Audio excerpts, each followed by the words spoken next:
La dotation des 20 zones économiques spéciales à la RDC par le président Tshisekedi, tel qu'il avait dit, est-elle réaliste? Cette question sera répondue bien évidemment dans ces cadres par Ogi Bolanda. Il est directeur général de l'agence des zones économiques spéciales. Notez également que cet entretien connaîtra la participation bien évidemment de Yassem Avongara qui est à ma droite. Bonsoir Yassem. Bonsoir Vincent, bonsoir à tout le monde. Nous sommes là pour poser des questions. Bonjour également au monsieur le DG. Je crois que nous sommes là pour poser des questions. Je les garde encore cette émission. Je rappelle qu'elle sera suivie sur d'autres médias de la place. Ogi Bolanda, bonsoir et bienvenue. Bonsoir, monsieur le journaliste. Nous n'avons pas massacré votre nom. Non, c'est comme ça qu'on prononce ça. Un enfant qui serait devenu médecin selon le vœu de son papa et qui a pris la tournure de faire de l'économie. Dites-nous, c'était dans quel contexte et comment vous vous sentez après avoir refoulé les souhaits des papas de faire la médecine, ce qui était un honneur pour tous parents. Oui, bon, j'ai été à son âme parce qu'il n'est plus vivant, malheureusement. Mais on avait échangé avec lui, c'était un souhait de papa, mais aussi l'enfant avait aussi ses ambitions. C'est comme ça que moi, quand j'ai fini mes études secondaires ici à Saint-Joseph-Inikia, d'ailleurs la plupart de mes amis sont des médecins, j'ai préféré faire les études en sciences économiques. J'ai pris mon inscription à l'université de Kinshasa et j'ai commencé mes études à l'INEKIN jusqu'à ce que je les ai terminées. J'ai eu à parler un jour avec papa, il avait compris et il était content. Et je crois que malheureusement maintenant il n'est plus là. Peut-être qu'en voyant le parcours de son fils, certainement il aurait compris que c'était la volonté de Dieu, que je fasse des études surtout en économie et en gestion. Je crois peut-être que ça me prédisposait aussi à assumer les responsabilités actuelles.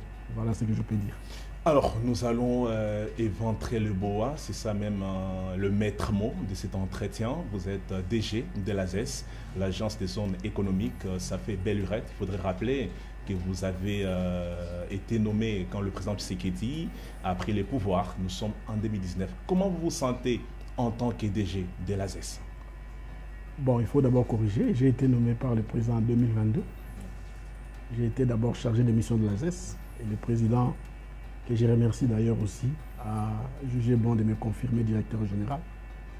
Et avant toute chose, je tiens d'abord à saluer vos nombreux téléspectateurs, saluer aussi les chefs de l'État qui nous suivent certainement, saluer les membres du gouvernement, particulièrement la première ministre qui, n'oubliez pas, est aujourd'hui la présidente du comité de pilotage des zones économiques spéciales.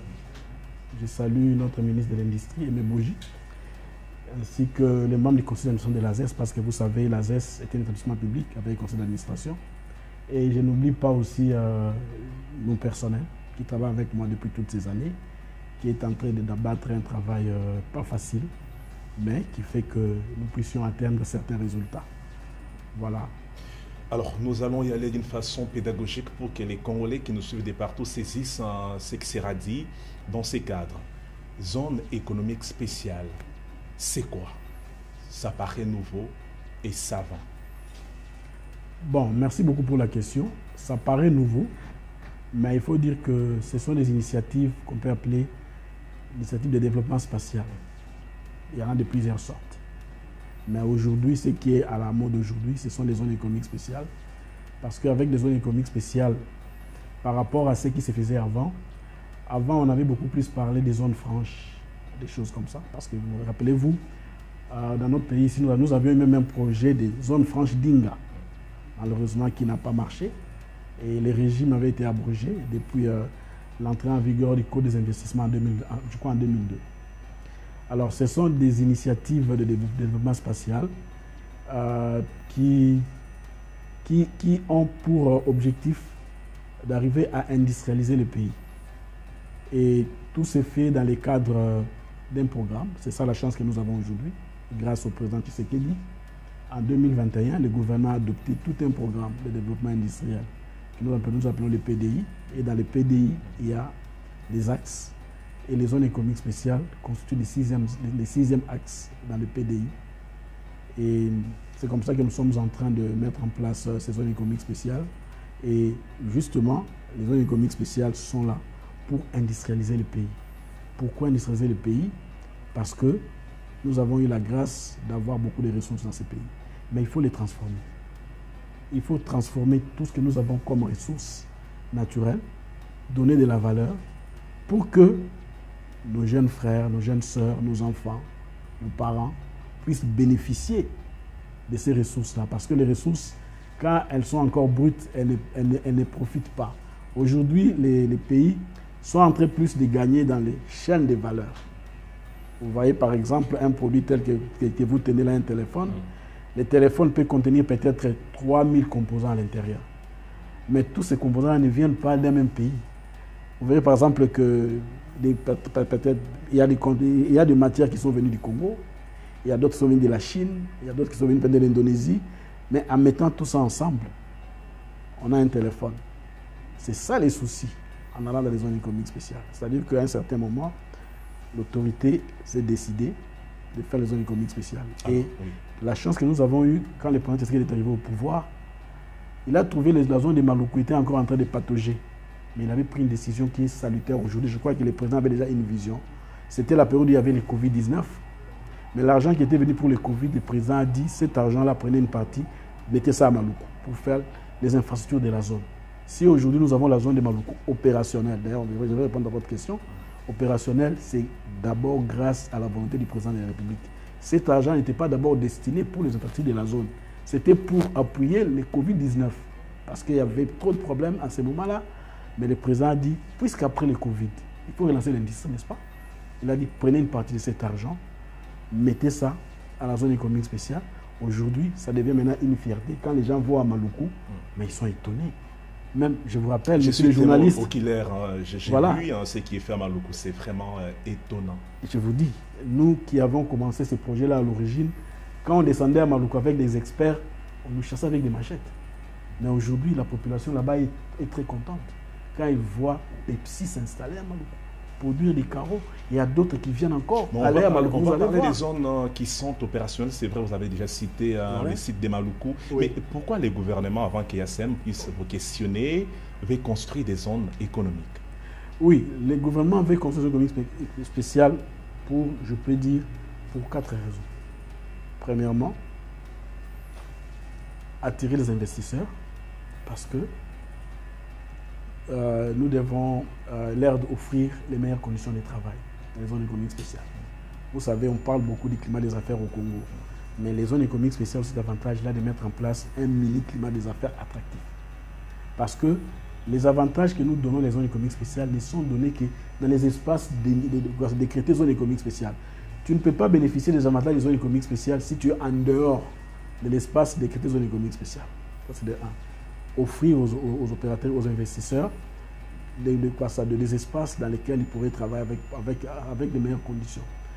La deuxième chose aussi, c'est, si vous regardez le Congo aujourd'hui, vous ne trouverez les activités économiques prospères seulement à Kinshasa, à Lubumbashi, maintenant à Kolwezi, parce que les autres avant, ce n'était pas comme ça, maintenant à Kolwezi, un peu...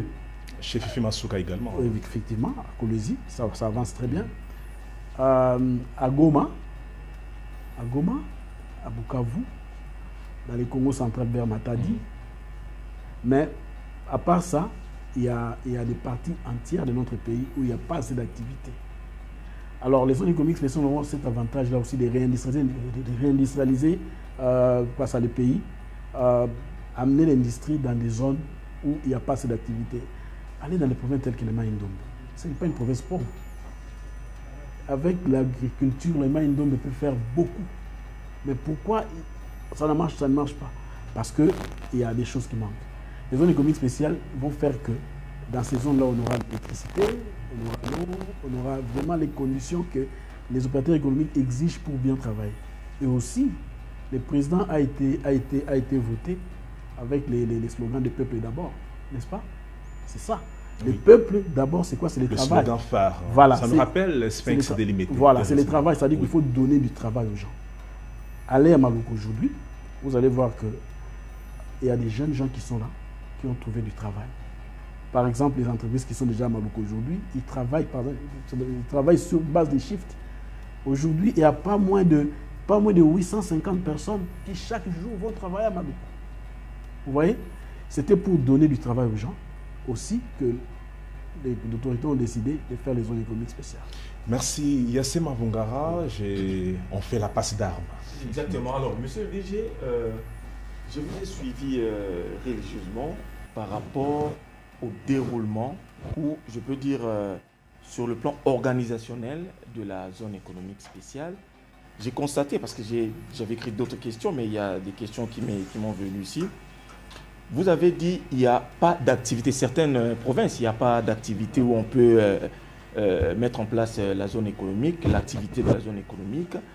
Alors, quels sont les moyens que vous, en tant que le numéro 1 de cette institution aussi importante pour le pays, pouvez nous dire que le gouvernement puisse mettre en place pour qu'on puisse avoir quand même une série d'activités comme on a ici à Kinshasa, par exemple à Maluku et toutes les autres provinces. Je dis bien très importante. Oui. Parce que mon frère, on ne peut pas faire les zones économiques spéciales s'il n'y a pas de moyens. Notez ceci. Pour faire la zone de Maluku, les études de faisabilité ont démontré qu'il fallait au moins dans plus de 100 millions de dollars. Grâce à l'intervention du président, nous avons reçu pas plus de 30 millions de dollars et c'est un appui budgétaire de la BAD. C'est la BAD qui a donné l'argent. C'est-à-dire que l'argent n'est pas sorti du trésor public congolais. C'était un appui budgétaire. Votre question les pousse à dire que pour réussir dans nos zones économiques spéciales, il faut mettre des moyens. Parce qu'avec des zones économiques spéciales, il y a des infrastructures à mettre en place. Si vous allez à Maluku, vous allez trouver une voirie interne. La zone doit être sécurisée. Tout ça, c'est beaucoup d'argent. Et c'est comme ça qu'au niveau du gouvernement, il est question de mettre en place un fonds de financement des S. Un fonds de financement des S. C'est en gestation? Oui, c'est en gestation. Okay. Un fonds de financement des S. Et quand nous parlons de fonds de financement des S, ce n'est pas un établissement public qu'on va créer avec conseil de non, c'est pas ça. Ce sont des mécanismes qui seront mis en place pour que l'État congolais puisse amener des moyens dans ces fonds-là, comme un basket, de telle sorte que si nous avons besoin de faire des études, parce que quand nous irons dans d'autres provinces pour faire les zones économiques spéciales, nous devons commencer par faire les études. On ne va pas faire les zones économiques spéciales n'importe où. Parce que nous avons des critères de sélection des sites. On ne va pas faire les zones économiques spéciales n'importe où. Nous devons sélectionner les sites. Nous allons faire des études d'opportunité, des études de faisabilité, pour voir à quel endroit on doit mettre la zone économique spéciale. Pour que cette zone économique spéciale puisse avoir du sens. Donc, il faut que nous ayons des moyens. Déjà, dans les actes qui ont créé l'Agence des zones économiques spéciales, il y a un certain nombre de moyens qui sont prévus. Si vous prenez les décrets 15/007 du 14 avril 2015 qui a mis en place l'Agence des zones économiques spéciales, ainsi que d'autres décrets qui ont été pris par après, notamment les décrets que Madame la Première ministre a pris dernièrement, les décrets 25/07, montrent qu'il y a des ressources qui sont prévues. Mais il faut les actionner. J'ai compté dans ces textes-là, on peut avoir, je crois, une dizaine de ressources qui sont prévues. En partant par les subventions de l'État, en partant par ce qui sera prévu dans le budget de l'État, ainsi de suite. Il y a d'autres ressources qui sont prévues, mais qui doivent être actionnées. Pour que ces ressources soient actionnées, il faut que les fonds de mobilisation soient mis en place. Il faut que nos guichets uniques soient opérationnels. Aujourd'hui, si vous venez aujourd'hui à Maluku, vous allez trouver que nous avons construit un immeuble de 3 niveaux, avec un héliport au-dessus, où les chefs peuvent même venir avec l'hélicoptère, on peut descendre là-bas et visiter la zone économique spéciale. C'est un bâtiment du guichet unique qui va générer de l'argent pour l'État. Parce qu'on n'a pas encore dit ça, mais il y a beaucoup de gens qui font un mauvais procès des zones économiques spéciales. Ils croient que, comme dans les zones économiques spéciales, il y a tout un packaging d'avantages qu'on donne, c'est comme de l'argent perdu. Non, ce n'est pas perdu. Il y a certaines taxes que les entreprises des Est vont payer. Et ces taxes-là vont revenir à l'État. Messieurs les journalistes, vous savez qu'une entreprise, j'ai lu ces rapports-là de la société Pepsi Varoun, il y a 2 jours avant de venir ici. Là. Varoun, depuis qu'elle est là en 2024 jusqu'à aujourd'hui, a déjà dépensé plus de 13 milliards de francs congolais. Mais il est dans la zone économique spéciale. Hein. C'est une seule entreprise qui a déjà dépensé plus de 13 milliards de francs congolais. Alors les gens qui font les procès contre les zones économiques spéciales, qui sont aussi de voir dans les mêmes secteurs, des productions de boissons sucrées, des boissons gazeuses. Les autres, pendant cette période-là, ils ont ramené au trésor plus de 13 milliards de dollars. Alors maintenant, la loi veut que tout l'argent qui est produit dans les zones économiques spéciales, 40% soit rétrocédé à la ZES. Et ça se fait? Jusque-là, pas encore. Vous avez... Jusque-là, pas encore. Bon, il faut que... Moi, je ne suis pas ministre. Il faut que les ministres décident. Nous avons fait des notes, nous avons écrit aux ministres, nous avons écrit aux autorités. Vous voulez que la ZES ait des moyens, mais ne serait-ce que par ce qui est déjà prévu. Si la loi dit que l'argent qui est produit dans les zones économiques spéciales, c'est-à-dire que lorsque les entreprises qui sont entreprises enregistrées dans les zones économiques spéciales payent certaines taxes, automatiquement 40% doivent nous revenir. On n'a pas ça. Moi, je dois aller faire, j'ai prévu dans l'affaire des routes que le ministre de l'Industrie nous a donné. Il faut faire les études, par exemple, nous avons prévu à Kalambambouji. Kalambambouji, dans les Kassai. Nous sommes en train de faire la route là-bas. Mais cette route là va servir à quoi s'il n'y a pas d'activité économique? Il faut qu'il y ait des zones économiques spéciales. Nous avons les projets de Lobito qui est en train de venir. C'est vrai, sinon ça va profiter seulement aux Angolais, aux Zambiens. Parce que les autres sont déjà préparés. Allez en Angola, vous allez voir.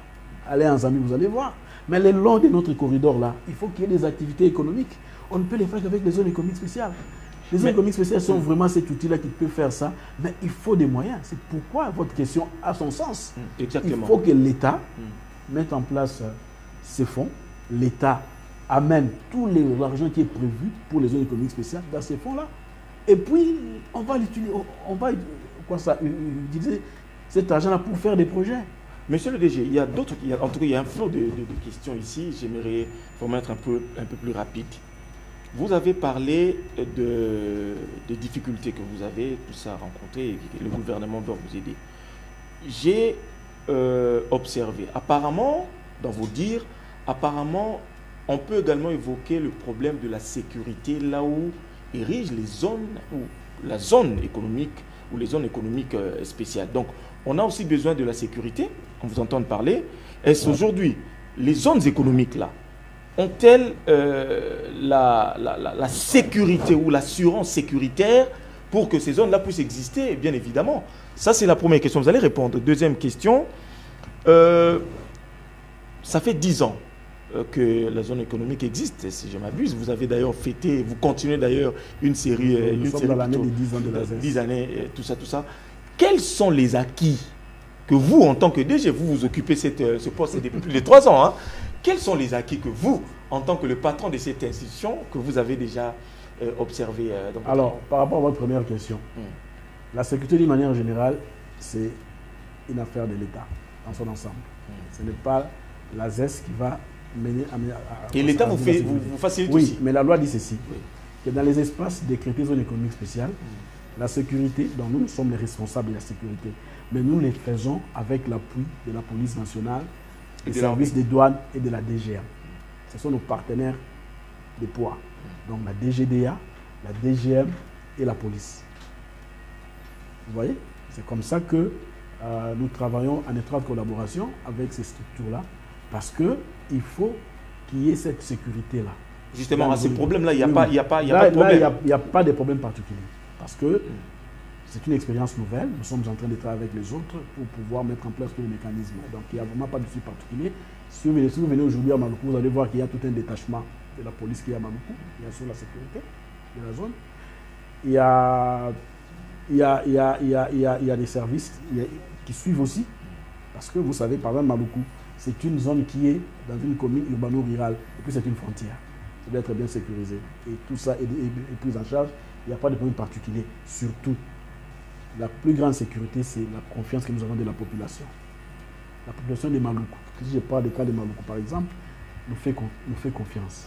C'est comme ça que malgré tous les petits problèmes qu'il y a du côté de l'Est là-bas, tout ça, du côté du plateau de Bateke, ça n'arrive pas chez nous. Parce que la population elle-même déjà protège déjà nos activités. Vous voyez? Donc d'une manière générale, la sécurité est assurée. Et les choses se passent de la belle manière. Mais nous devons améliorer davantage. Améliorer davantage, c'est-à-dire quoi? C'est aujourd'hui, dans les zones économiques spéciales, ça dépend toujours des moyens aussi, il faut qu'il y ait des services de gardiennage. Parce que vous savez, les entreprises elles-mêmes assurent la sécurité de leurs affaires. Nous, en tant qu'agents des zones économiques spéciales, nous amenons la sécurité au niveau le plus élevé, mais au niveau des entreprises, ce sont les entreprises de gardiennage que nous agréons avant de venir dans la zone économique spéciale. Donc les problèmes de sécurité ne se posent pas tellement. Par rapport aux acquis, aujourd'hui, pour faire les zones économiques spéciales, nous avions besoin d'un cadre juridique. Aujourd'hui, nous avons ce cadre-là, qui est la base pour faire les zones économiques spéciales. Nous avons une loi, la loi 14/022, du 7 juillet 2014, qui fixe les régimes des zones économiques spéciales. À part cette loi, le président Tshisekedi nous a signé en 2023 l'ordonnance loi numéro 23/020 du 11 septembre 2023 qui a amélioré la loi sur les zones économiques spéciales. À part ça, il y a toute une série de décrets. Et cette année ici, Madame la Première ministre, à la demande du ministère de l'Industrie, vient de signer 3 décrets qui sont déjà en train d'être mis en œuvre. Madame la Première ministre a mis en place un comité de pilotage des zones économiques spéciales. Pourquoi un comité de pilotage? Les zones économiques spéciales, ce sont des matières transversales. C'est-à-dire que ça fait intervenir beaucoup de partenaires, beaucoup de ministères, beaucoup de services de l'État. Donc il était quand même nécessaire qu'il y ait au niveau de l'État le plus élevé, parce que la Première ministre, c'est elle qui gère le gouvernement. Il était tout à fait normal qu'au niveau de la primature, qu'il puisse suivre. Et Madame la Première ministre a mis en place un comité de pilotage. Nous avons tenu la première réunion du comité de pilotage le 9 septembre passé ici. Donc il y a des stades quelques 2-3 semaines. Nous avons tenu la première réunion du comité de pilotage, justement pour aider à la mise en œuvre de ces zones économiques spéciales. Parce que, comme j'ai dit ici, les problèmes de fonds, le ministère des Finances doit être impliqué, n'est-ce pas? Le ministre du Budget doit être impliqué. Les problèmes de sécurité, le ministre de l'Intérieur doit être impliqué. Les problèmes des occupations des terres. C'est toute une structuration. Je vous dis, les ministres de l'aménagement du territoire, tous ces ministres-là, ils doivent être impliqués. Vous voyez? Donc, les acquis, c'est qu'aujourd'hui, nous avons un régime de zone économique spéciale qui est là, avec la loi, avec les décrets, et aussi, dans les bonnes pratiques de zone économique spéciale, il faut qu'il y ait toujours un organe de suivi. Cet organe-là, c'est l'Agence des zones économiques spéciales, qui est aujourd'hui un établissement public avec tous ces organes. J'ai dit ici que nous avons un conseil d'administration qui fonctionne. Nous avons des commissaires aux comptes. Nous travaillons ensemble pour faire avancer l'Agence des zones économiques spéciales. Et aussi, nous avons un personnel qui est là, qui est en train de travailler. Vous voyez, si nous sommes en train aujourd'hui de fêter les 10 ans de l'ASES, c'est-à-dire que nous avons commencé quelque part et nous sommes en train d'avancer. Alors, puisque vous avez parlé de la Première ministre, il y a une idée qui m'est taraudée à l'esprit, celle de savoir la stratégie mise en place par le gouvernement dans les zones économiques spéciales. En fait, le gouvernement a adopté un plan directeur d'industrialisation. Et le gouvernement veut que nous puissions mettre des zones économiques spéciales à travers 6 espaces industriels qui tiennent compte de la dotation factorielle de notre pays, de chaque espace. Vous savez que nous avons beaucoup de ressources naturelles. C'est ce que nous appelons en économie les facteurs de production. Ça fait partie aussi. Mais il faut que ça soit transformé. Et les zones que nous allons mettre en place doivent tenir compte de la dotation factorielle de chaque espace, pour que nous ne puissions pas mettre les zones économiques spéciales en désordre. Par exemple, nous savons que dans les provinces telles que dans les Grands Katanga, ce sont des provinces qui sont vraiment dotées en produits miniers. C'est tout à fait normal que nous puissions mettre en place là-bas des zones économiques spéciales pour la transformation des produits miniers. C'est d'ailleurs la raison pour laquelle, aujourd'hui, il y a les projets des zones économiques spéciales de Moussompo, à Kolwezi, dans le cadre de la mise en œuvre de la zone économique spéciale pour la chaîne des batteries. On est en train de mettre ça là-bas parce que c'est dans cette partie du pays qu'on va trouver ces matières-là pour faire des batteries. Vous verrez que, par exemple, au niveau de la grande province de l'Équateur, les produits agricoles, il y a un projet de zone économique spéciale à Ouaka pour la transformation du café, du cacao et autres. À l'est du pays aussi, il y a les quinquinas, il y a les cafés, il y a les cacao. Donc, les zones économiques spéciales que nous sommes en train de mettre en place, c'est ça la stratégie du gouvernement, c'est arriver à industrialiser le pays en tenant compte des ressources dont le pays est disposé dans ces différents espaces pour arriver à créer, disons, à mettre en place disons, un espace qui va attirer des industries pour transformer localement des produits, de telle sorte que nous puissions, dans un premier temps, arriver à substituer tout ce que nous importons. Vous savez que les pays importent beaucoup. Alors qu'avec des zones économiques spéciales, nous pouvons déjà arriver à mettre en place des industries d'import-substitution sur place. Parce que les zones économiques spéciales, les produits seront aussi consommés localement. Tout comme il y en aura aussi d'autres aussi qui vont aussi aller aussi à l'extérieur. Donc la stratégie, elle est déjà très bien élaborée. Vraiment elle existe. Elle est dans le plan directeur d'industrialisation. Et justement, nous sommes là pour mettre ça en œuvre. Alors, je voudrais rebondir sur une question de Assema Bongara concernant les difficultés que vous rencontrez au niveau de la CES. C'est vrai, vous avez parlé des 40% qui n'arrivent pas. Moi, j'étais tenté de dire que c'est robotisé quelque part. Mais à part cette robotisation, quelles d'autres difficultés que vous avez? Comme ça, la question sera élucidée pour les gens qui nous suivent. Et surtout que, Vincent Pourenchéry, surtout que nous avons une guerre au niveau de l'Est. Cette zone aussi qui est bénéfique pour les zones économiques spéciales, ça c'est très important. Alors, quels sont... Exactement. Oui, bien sûr. Ça n'impacte pas le... D'ailleurs, par rapport à ce que vous dites par rapport à l'Est, je crois le président avait donné des instructions au ministre de l'Industrie pour que nous puissions commencer les études de faisabilité pour une zone économique spéciale à Rutshuru. Malheureusement, je crois, 1 mois, 2 mois après, ces affaires-là ont commencé. C'était déjà prévu. Nous, on a même fait des voyages à Goma, partout là-bas, pour chercher des terrains. Nous sommes allés à Goma pour chercher des terrains. Vous savez, les reliefs de Goma étaient un peu particuliers. Exactement. On n'a pas pu trouver un terrain de 2, parce qu'à l'époque, c'était 250 hectares de terre, c'était difficile. Et on nous a demandé, là où on trouvait des terrains, c'était vers les Roussis là-bas, Massissi, partout là-bas. Il fallait maintenant faire ça. Malheureusement, disons, les problèmes ont commencé. Aujourd'hui, on n'a pas pu le faire, mais on va le faire parce que nous espérons que d'ici là, nous allons reprendre l'intérêt dans tous les pays et nous allons faire ce projet-là. Mais notez seulement qu'au moment où nous parlons avec vous, à Moussienene, c'est toujours dans le nord Kivu, il y a un projet de zone économique spéciale qui est là, qui fonctionne déjà. À Moussienene, c'est à Lubero, vers Butembo là-bas. Voilà, c'est pour dire que rien n'est perdu. Nous sommes en train de travailler dans ce sens-là. Alors, par rapport aux difficultés, il y a un certain nombre de difficultés. Mais je vais prendre l'essentiel. La première difficulté, c'est les fonciers. Oui, les fonciers. On ne peut pas faire les zones économiques spéciales si on n'a pas de fonciers. Parce que c'est quoi une zone économique spéciale? J'ai dit c'est un espace dans lequel les opérateurs économiques doivent travailler. Donc il faut que nous puissions disposer de la terre. Mais quel est le paradoxe que nous avons? Le Congo, nous avons beaucoup de terres, mais l'État n'a pas de domaines qui lui sont réservés. À tel enseigne qu'aujourd'hui, si nous voulons faire les zones économiques spéciales, nous devons chercher des terrains. Et des fois, nous devons exproprier les gens. Et quand paradoxal et contradictoire. Je vous dis. Quand on parle d'un semi-continent comme les nôtres. Voilà, on doit exproprier les gens. Et quand on exproprie, on ne fait pas...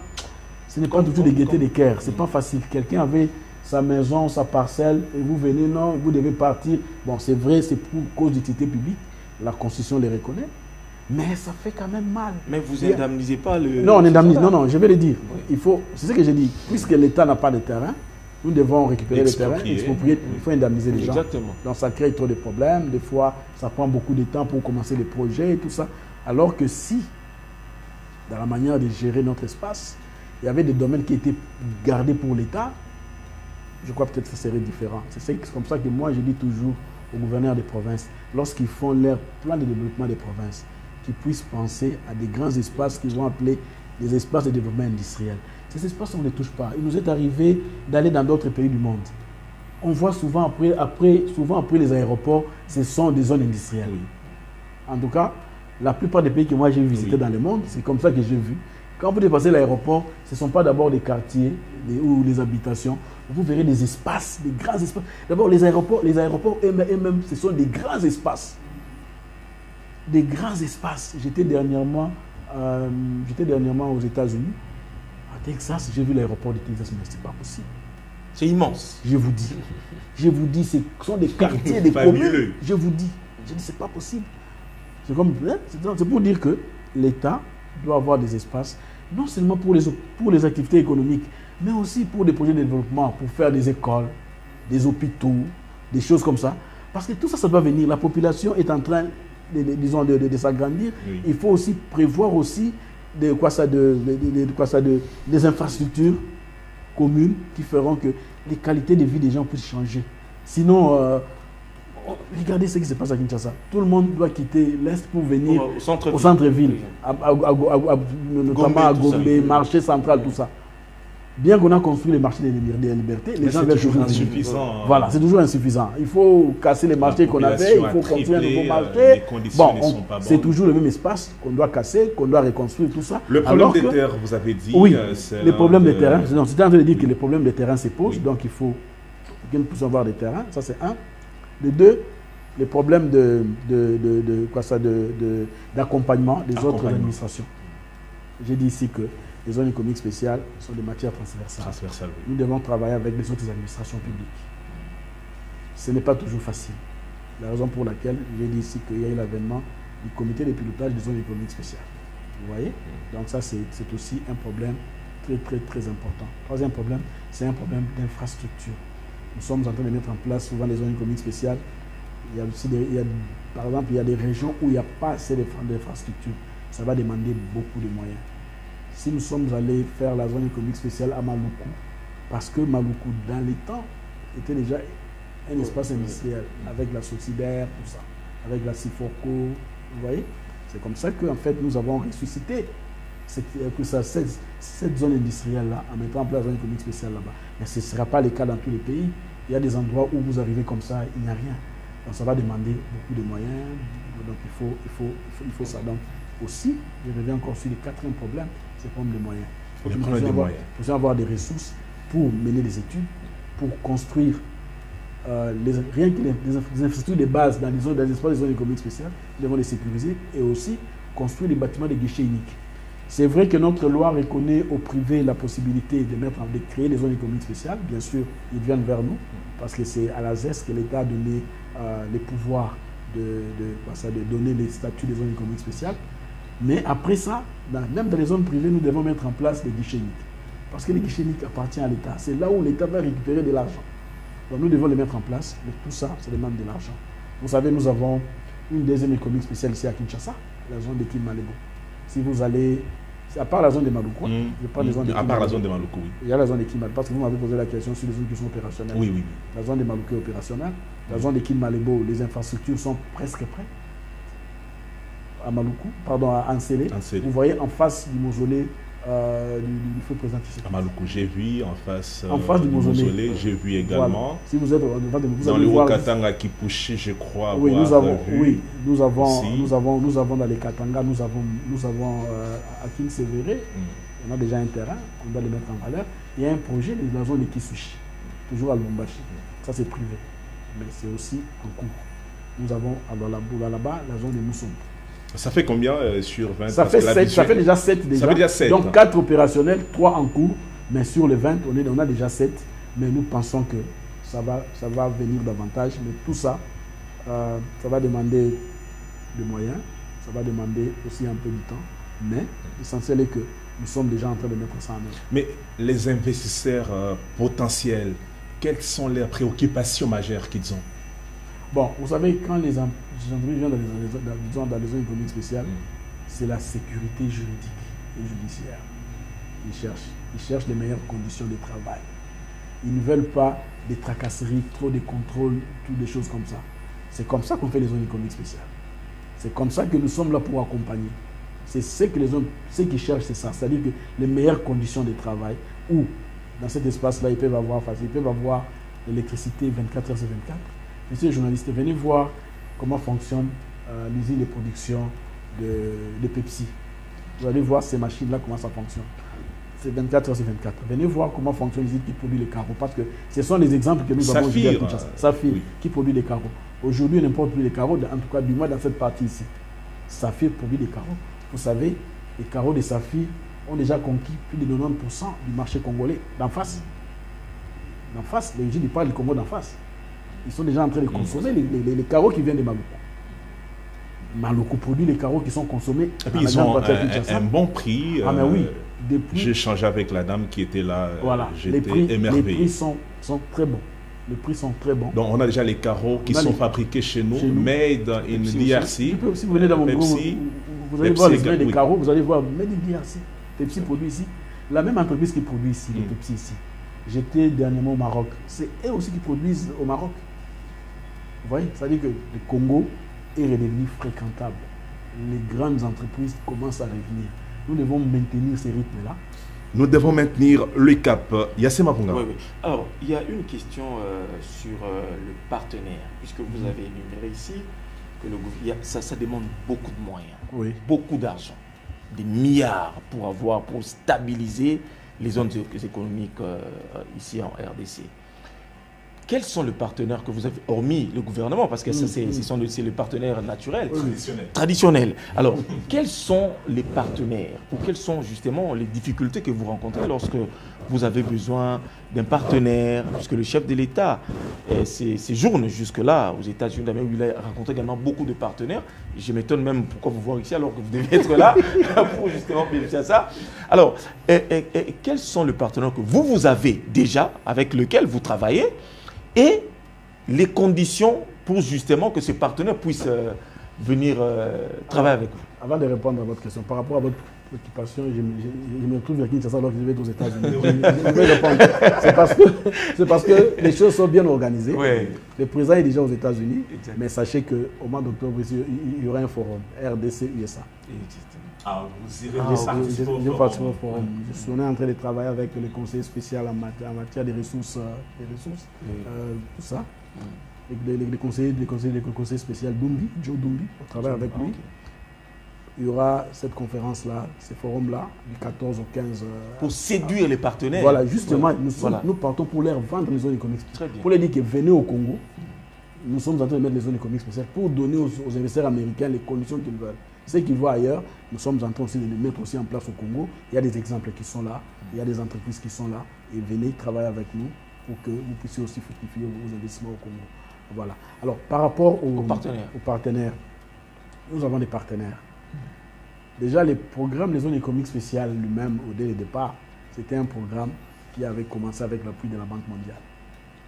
C'est la Banque mondiale qui a accompagné le gouvernement pour que nous puissions avoir aujourd'hui un cadre législatif sur les zones économiques spéciales. J'ai dit ici que c'est la BAD qui a financé à travers un appui budgétaire les infrastructures de base de la zone de Maluku. Et aujourd'hui, nous continuons à travailler avec ces partenaires-là traditionnels qui sont la Banque mondiale, la BAD, la SFI et les autres qui continuent à travailler avec nous. D'ailleurs, pour le moment, nous sommes en programme avec la Banque mondiale dans le cadre du projet Transform, qui est en train d'appuyer le travail que nous sommes en train de faire. Donc, il faut dire que les partenaires sont là. Les partenaires, ils voient ce que nous sommes en train de faire. C'est très bien. Ouais. Vous voyez, à un certain moment, la Banque mondiale avait même retiré son appui aux zones économiques spéciales. Pourquoi? Bon, il y avait des petits soucis là qui sont déjà passés. Je ne veux plus revenir sur ça. Vous n'étiez plus crédible. Non, c'est pas ça. Il y avait... Non. C'est-à-dire quoi? Vous savez, quand je parlais ici des problèmes fonciers, c'était par rapport aux fonciers. Quand on a commencé la zone de Maluku, il y avait un problème foncier. L'accès au foncier avec certains problèmes, certaines personnes qu'on avait expropriées. Alors, la Banque mondiale avait estimé que le gouvernement devait d'abord finir ces problèmes-là. Maintenant qu'on a résolu ces problèmes-là, ils sont revenus vers nous. La banque a fait les comebacks. Oui, ils sont avec nous, ils sont en train de travailler, ils sont en train de nous appuyer. Donc, les partenaires sont là. Il y en a aussi d'autres, même des partenaires bilatéraux, tels que la Chine aussi nous appuie. Parce que de temps en temps, la Chine forme les gens. Il arrive que la Chine nous demande d'envoyer nos agents en formation. Il nous est arrivé quelques années d'envoyer des agents en formation en Chine pendant 45 jours. Un module sous les zones économiques spéciales. Vous savez que la Chine est les champions des zones économiques spéciales. Ils nous invitent. On va là-bas. On a participé à des formations en Chine. Moi-même là, j'ai fait 45 jours en Chine. pour suivre un module sur la mise en œuvre des zones économiques spéciales. Donc, vous disposez d'un personnel qualifié? Oui, oui, en tout cas, le personnel est qualifié pour ce genre de choses. Donc, les partenaires sont là justement. Nous avons besoin des partenaires justement pour ça, pour nous appuyer dans les renforcements des capacités du personnel, ainsi que dans la mise en œuvre des centres d'infrastructure de base. Bon, moi je suis un peu, je suis en train d'observer, monsieur Oui. le DG. Zone économique a débuté, je crois, en 2015. 2015. donc, Bon, 10 ans 2015, c'est la période où on a créé l'agence des zones économiques spéciales. Très bien. Beaucoup de Congolais nous suivent en ce moment partout dans le monde. Et ils se posent des questions, notamment par rapport au fonctionnement de ces zones économiques. Est-ce que vous pouvez estimer le nombre d'agents ou de personnels que vous gérez au quotidien? Parce que l'important ici, c'est le Congolais, les citoyens lambda qui doivent bénéficier de ce travail-là. Et vous êtes au nombre de combien, le personnel? Comment ça fonctionne? Les difficultés des personnes? Parce que, attention, il y a, selon d'autres indiscrétions, des informations, il y aurait un nombre de gens qui se prépareraient pour un soulèvement sous prétexte qu'ils ne sont pas bien payés, bien rémunérés. Est-ce qu'il n'y a pas de problème au niveau des zones économiques? Vous devez être clair à cette matière-là. Non, ce problème-là ne se pose pas chez nous.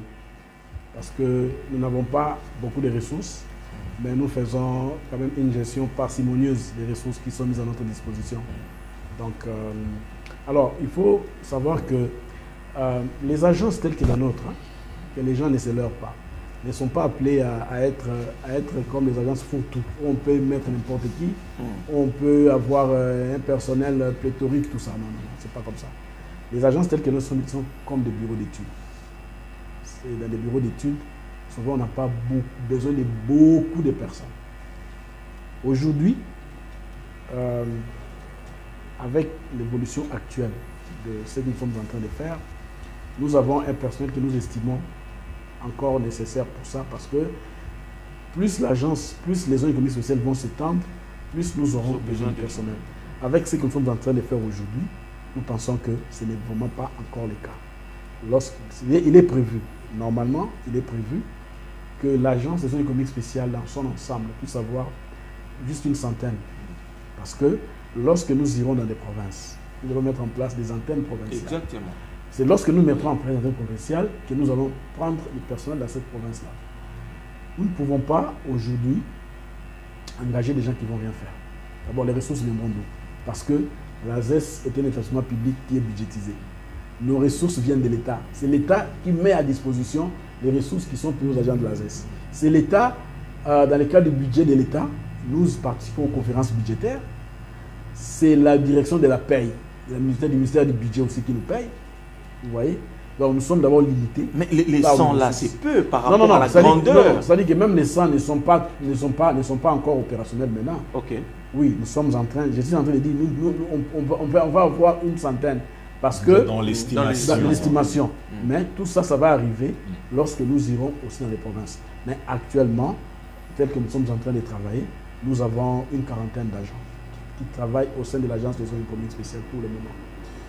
Et aussi parce que lorsque nous demandons des ressources au niveau du budget, quand le budget sort, ces ressources-là ne viennent pas. Alors quand on n'a pas de ressources, on ne sait pas engager les gens, parce que pour engager les gens, il faut vous mettez un grade, vous mettez un salaire, chaque mois la personne doit être payée.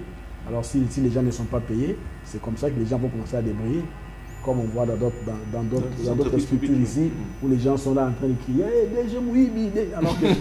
alors que souvent, peut-être ce n'est pas ça, peut-être c'est un problème des ressources qui ne viennent pas, alors qu'on a mis trop de gens dans ces structures-là, que même les DG n'arrivent pas à gérer, n'arrivent pas à comprendre comment ils sont arrivés, alors ça fait trop de problèmes. Alors l'IGF aussi, M. Président. L'IGF aussi. Oui, l'IGF aussi. Derrière vous. D'ailleurs, nous-mêmes là, l'IGF est passé chez nous aussi. Ils ont passé en revue aussi. Chez vous, il n'y a pas de problème, monsieur. Bon, il n'y a pas de problème particulier. Parce que l'IGF est passé chez nous. Parce que l'IGF travaille sur base de ce que nous faisons comme déclaration et de ce qui est payé au niveau de la comme dépense. Oui, nous recevons. Chez vous, là-bas, il n'y a pas de problème au niveau. Non. C'est quand l'IGF vient, il inspecte et puis après, il va créer. Quand ils viennent, ils vont créer. Notez, l'IGF vient aussi comme faire aussi de la pédagogie. Quand ils viennent c'est vrai qu'ils ne vont pas peut-être trouver que tout est à 100%. Ils vont me dire, mais DG, comment ici vous faites? Ah, vous donnez des explications, ils comprennent. Et vous avancez, ils font les rapports. Ah, vous n'avez pas de... Non, nous, on n'a pas de monde particulier. Quand ils viennent, on travaille avec eux, ils font les rapports. Moi, j'ai reçu dernièrement une mission de l'IGF qui est venue dans le cadre de vérification des effectifs. Vous savez tout ce qui se passe au niveau du ministère de la fonction publique, où les VPM veulent vraiment suivre à la lettre, suivre les nombres d'agents, ainsi de suite. C'est très bien. L'effectif aussi. C'est très bien, c'est très bien, c'est très bien. Nous applaudissons. Ils sont venus chez nous aussi pour voir est-ce que... Parce que nous émargeons les budgets. Est-ce qu'ils n'ont pas détecté des lacunes en termes de formation et de compétences? Parce que vous avez dit tantôt qu'il y a sous peu et que la Chine a ouvert la voie pour la formation. Oui, ça, ce sont des choses qui sont récurrentes. Niveau. Ça, on les gère aussi quotidiennement. C'est récurrent ça, mais nous parlions plus du contrôle des effectifs.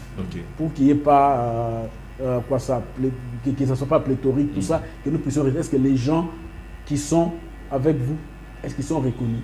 Est-ce qu'ils sont régulièrement payés? Est-ce qu'ils sont des... Par exemple, la ZES, c'est vrai, nous recevons de l'argent du budget de l'État pour payer les agents, mais nos agents ne sont pas des fonctionnaires. Nos agents dépendent du code du travail. Et nous, en tant qu'employeur, parce que je représente l'État, en tant qu'employeur, je dois payer la CNSS pour eux. Même pour moi-même aussi. Il faut retenir la CNSS. Il faut payer l'INPP. Il faut payer l'ONEM. Vous voyez? Donc nous sommes soumis aussi à ça. Et tout ça, ça demande des ressources. Parce que moi, je représente l'employeur. Je représente l'État. C'est moi qui signe les contrats de travail avec les agents. Donc c'est moi leur patron. Donc il faut que l'État, qui est mon patron aussi, me donne les moyens pour que moi, je sois à mesure de payer la sécurité sociale des agents, de payer la formation professionnelle INPP, de voir avec l'ONEM, de voir avec les autres. Donc c'est comme ça que nous fonctionnons. Lentement mais sûrement, cet entretien touche à sa fin. Yassema Vungara, vous avez une dernière question dans votre GBCR. Si vous exagérez, je vous retire la parole. Non mais ça, alors, monsieur le DG, je crois qu'en vous entendant parler, vous êtes soucieux vraiment de faire avancer les choses au niveau de votre structure qui est zone économique spéciale. Mais j'aimerais savoir, et le peuple qui nous suit à ce moment, les partenaires qui voudront venir justement vous accompagner par cette démarche, les conditions que vous avez mises là pour qu'un partenaire vienne, quelles sont les conditions? Cette question, vous n'avez pas répondu à cette question. Les conditions, moi, Yassema Vungara, un individu, je veux venir vous soutenir. Les conditions que vous allez me donner au préalable pour justement vous accompagner, quelles sont ces conditions? Alors, les conditions, je ne sais pas de quelles conditions vous parlez, mais si je peux comprendre, si je peux interpréter votre question, les conditions souvent que nous imposons aux investisseurs qui veulent venir dans la zone économique spéciale. Premièrement, si vous voulez venir dans la zone économique spéciale, disons d'abord que nous, en tant qu'ASES, nous sommes l'autorité de régulation. Nous sommes là pour suivre et contrôler les zones économiques spéciales. Alors, une entreprise qui veut venir dans la zone économique spéciale doit adresser sa demande auprès de l'aménageur de la zone économique spéciale. L'aménageur de la zone économique spéciale, c'est l'investisseur qui a signé avec nous et qui bénéficie d'un contrat d'aménagement sur base duquel il va bénéficier des avantages qui sont prévus dans la loi. Et maintenant, les entreprises qui viennent traitent avec cet aménageur-là. Nous, notre rôle à nous, c'est de dire aux aménageurs, voici le programme du gouvernement, voici la projection du gouvernement. Nous voulons faire une zone économique spéciale dans telle partie du pays, nous avons besoin de telles entreprises. Maintenant, l'aménageur, lorsqu'il va commencer à recevoir les entreprises, premièrement, elle doit s'assurer que ce sont les entreprises qui sont créées conformément à la loi. Vous savez, aujourd'hui, on parle de blanchiment des capitaux et autres. Il doit veiller à tout ça. Est-ce que l'entreprise a été régulièrement créée, régulièrement enregistrée? Est-ce que cette entreprise-là peut évoluer dans ces secteurs-là? Est-ce qu'elle en a les capacités techniques, les capacités financières? Qui sont les actionnaires dans cette société? Est-ce qu'ils ont les capacités de faire cet investissement? Est-ce qu'ils ont déjà fait ça ailleurs? Peut-être que, par exemple, je vous ai parlé ici, par exemple, du cas de Pepsi. Pepsi, en tout cas Varun qui est là parce que c'est une franchise de Pepsi, aujourd'hui est la franchise numéro 1 de Pepsi dans le monde. Ils ne sont pas seulement au Congo, ils sont ici, ils sont au Maroc, ils sont en Afrique du Sud, ils sont presque partout. on se rend déjà compte qu'ils ont déjà cette technicité-là. Cette expérience. L'entreprise qui produit les carreaux, ça fait partie aussi d'un grand groupe chinois. Moi, je suis allé en Chine, j'ai vu les installations en Chine. C'est pas de la blague. Donc, ce sont des connaisseurs. Donc, on doit veiller à ça. Que ce soit des gens, quand ils viennent, ils ont des moyens, ils ont la technicité et ils vont respecter ce qui est produit dans notre législation. Ce sont vraiment les conditions ce sont des conditions de base que nous demandons aux aménageurs de pouvoir suivre, parce que après tout, c'est nous, l'agence de communication, nous devons in fine agréer ces entreprises-là avant qu'ils signent les contrats avec les aménageurs. Time is money, comme diraient les anglo-saxons. On a fini cet entretien, c'est sur cette note du DG de l'ASES, Ogi Bolanda, que nous remercions infiniment d'avoir répondu à notre invitation. C'était un plaisir. Merci également à Yassem Avongara pour la co-animation XXL.